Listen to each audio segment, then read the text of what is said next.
Buenos días. Saludo a todas y a todos los que nos siguen por los medios electrónicos. Saludo a los representantes de los medios de comunicación, a todo el público que hoy nos acompaña, a ustedes, diputadas y diputados. Con su permiso, Presidenta. Cuento mi historia no porque sea única, sino porque no lo es. Esta es la historia de muchas mujeres. Malala. Compañeras y compañeros, la violencia política en razón de género es un tema que me llega al corazón. Es un tema que por supuesto he vivido, que muchas de mis compañeras diputadas han vivido y nos hemos esforzado porque nuestra voz sea escuchada. Hemos hablado y nos han tachado de revoltosas, pero también hemos creído que nuestras coincidencias son más.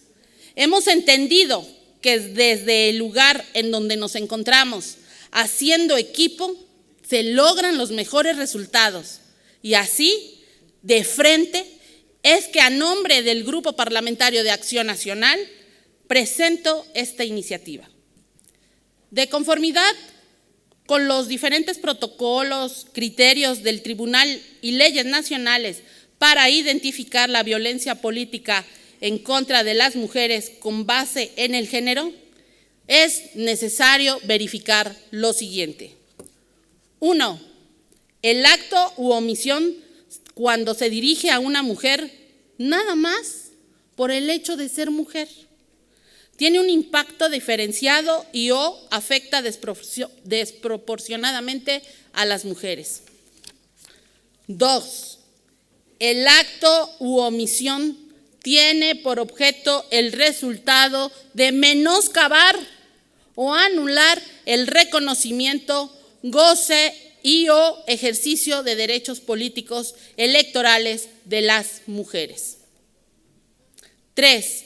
Se da en el marco del ejercicio de derechos políticos electorales o bien en el ejercicio de un cargo público, sin importar el hecho de que se manifieste en el ámbito público o privado, en la esfera política, en la económica, en la social, en la cultural, en el plano civil, en la parte doméstica o en cualquier relación interpersonal,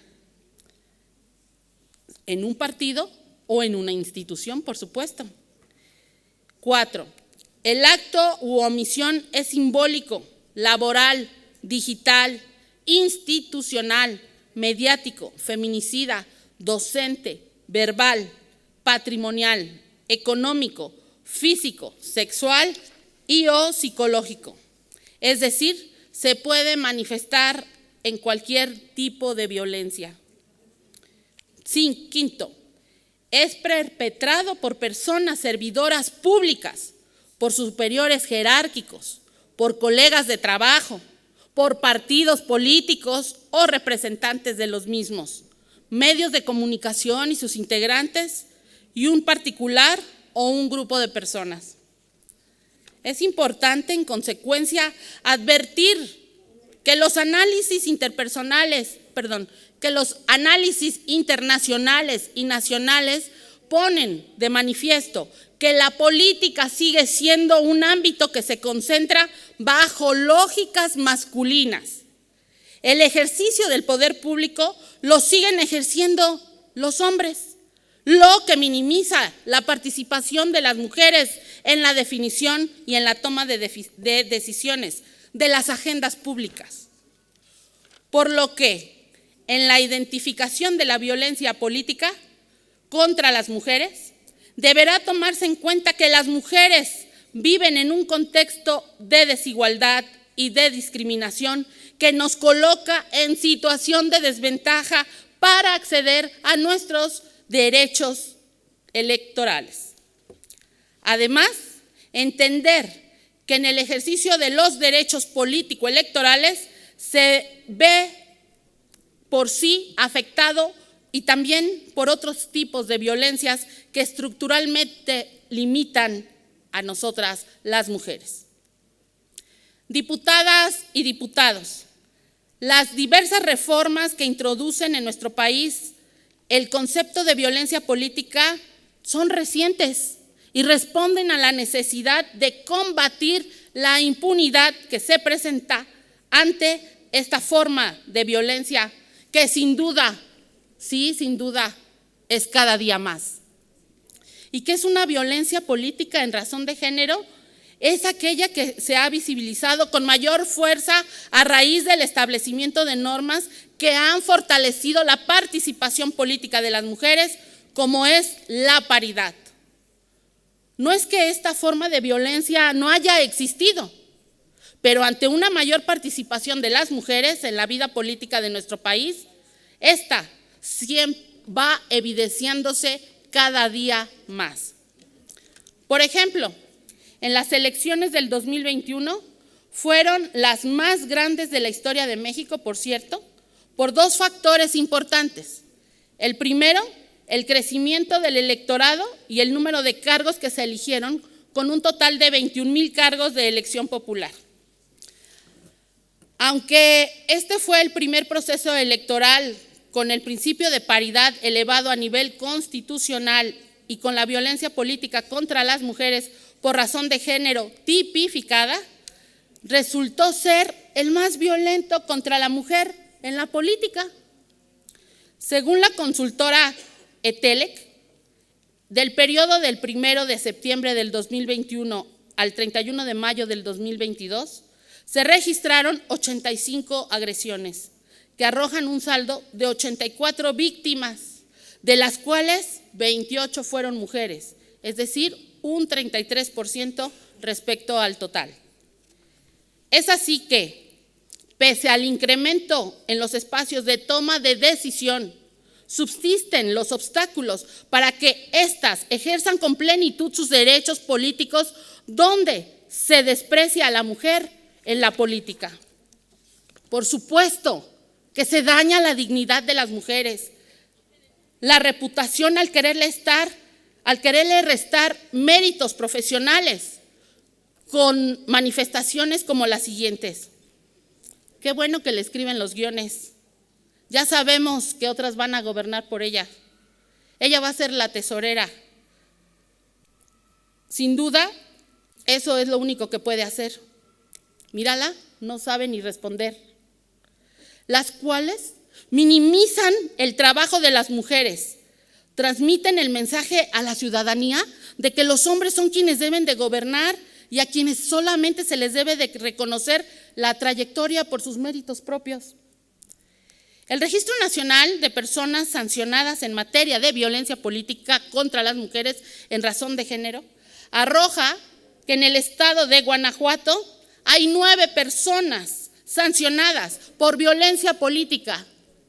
¿Y saben qué?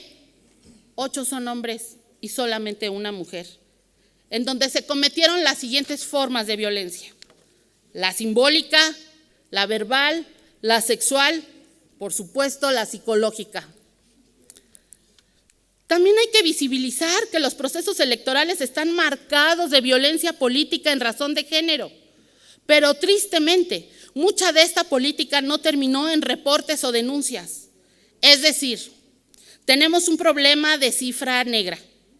De hecho, en un estudio realizado por el INE, donde se desprende que la cifra negra de violencia política contra las mujeres está registrada solo 4 casos de cada 10 y la de no sanción alcanza hasta los 96 de cada 100 casos.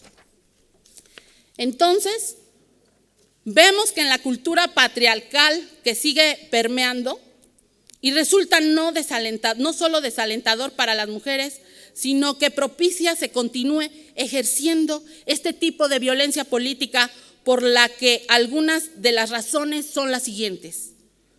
No se conocen las conductas que implican violencia política y sus sanciones. Las candidatas van amenazando su contexto en caso de presentar los reportes o denuncia, no solo por actores externos, sino incluso por sus propios partidos políticos. La dinámica de las campañas electorales les impidió presentar los reportes o denuncias en el momento de los hechos. La falta de denuncia está relacionada con trámites difíciles para su presentación ante las autoridades. Poca confianza en que habrá un efecto derivado de estas denuncias, por lo que las candidaturas consideran que la presentación de estos reportes son inútiles. Así, retomando lo que la maestra Aide propone en su artículo, las mujeres tienen miedo de denunciar, pues saben que no habrá una sanción que las proteja y que puedan quedar fuera de las decisiones importantes. En ese sentido, es imperante que la ley de acceso a las mujeres a una vida libre de violencia para el Estado de Guanajuato cuente con disposiciones que abarquen todas las aristas de lo que constituye la violencia política en razón de género, a efecto de que las mujeres conozcan las conductas que implica la violencia. Asimismo, que las autoridades tengan las herramientas para crear políticas públicas y estar en condiciones de erradicar la violencia de raíz. Además, la presente propuesta de reforma está orientada a fortalecer los derechos políticos electorales de las mujeres, visibilizar las formas de violencia política contra las mujeres y promover un ambiente de respeto, sí, de respeto entre hombres y mujeres, propiciar una mayor participación de las mujeres en la vida pública de nuestro Estado, libre de cualquier tipo de violencia. Y por último, es acorde con la reforma del 13 de abril del 2020 a la Ley General de Acceso de las Mujeres a una Vida de Violencia. Desde el Grupo Parlamentario de Acción Nacional levantamos la voz por las mujeres, porque no queremos vivir con miedo, porque ya basta que la mujer en la política sea solo un eslabón de la cultura patriarcal, porque esto debe de parar aquí y ahora, por nosotras, sí, por nosotras, por las futuras generaciones. Es cuanto, muchas gracias. Gracias, diputada.